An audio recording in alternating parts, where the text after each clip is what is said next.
E qua si allevano capi con questa genetica un po' mista, prevalentemente bianche francesi, Charolais, tipologia fassona, doppia coscia, e garronesi, sempre razze da carne francesi.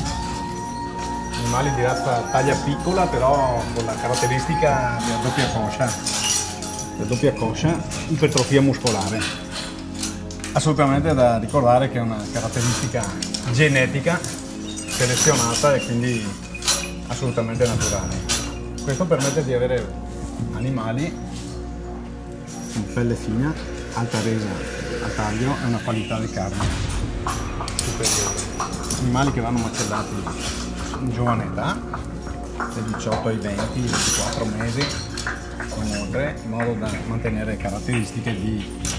colore della carne, di sapore e soprattutto di tenerezza. In particolare occhio di riguardo qui sia in questo allevamento sia per l'alimentazione, che come si può vedere molto chiaramente dall'immagine è di tipo tradizionale, quindi somministrazione ad libitum a volontà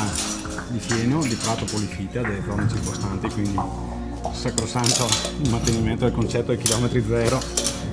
come si può vedere, a volontà il fieno,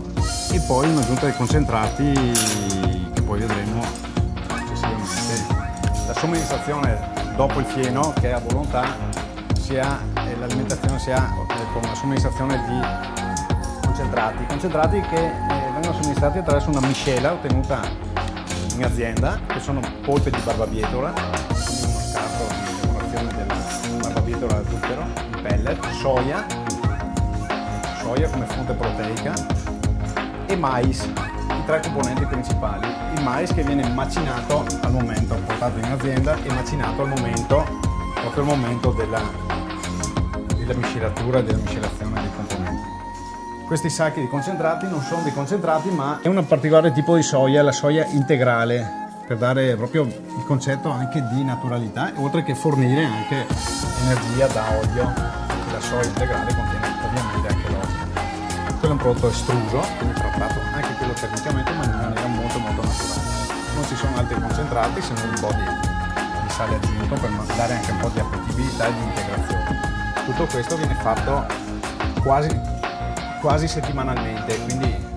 un'alimentazione sicuramente sana e genuina, tanto da confermare e supportare quello che è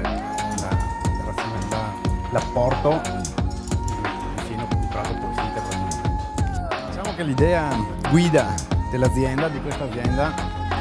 era quella di, vista la zona, vista la produzione di foraggi e vista anche lo scomparire ormai senza sosta degli allevamenti, l'idea era quella di fare una produzione un po' di nicchia, di qualità sicuramente, quindi introducendo della genetica particolare come fassone e comunque razze bovine dalla doppia coscia, che danno le caratteristiche dette prima, e l'idea era proprio questa, l'idea proprio fondamentale era questa, e il problema era trovare anche lo sbocco sul mercato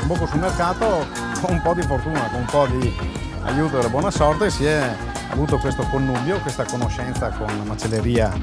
Trangrazio di Conegliano, che ha ben accettato e ben voluto e spinto ulteriormente su questo tasto per ottenere dei risultati che sicuramente la clientela apprezzerà. Con Dino e Marco ho condiviso la filosofia del mangiare bene a tavola, con carni di qualità, selezionate e garantite dal fatto che provengono da sani pascoli. La loro alimentazione, infatti, deriva da foraggi verdi, così come potete vedere da queste immagini, per poter assaporare il gusto di una carne tenera che sia adatta a grandi e piccini.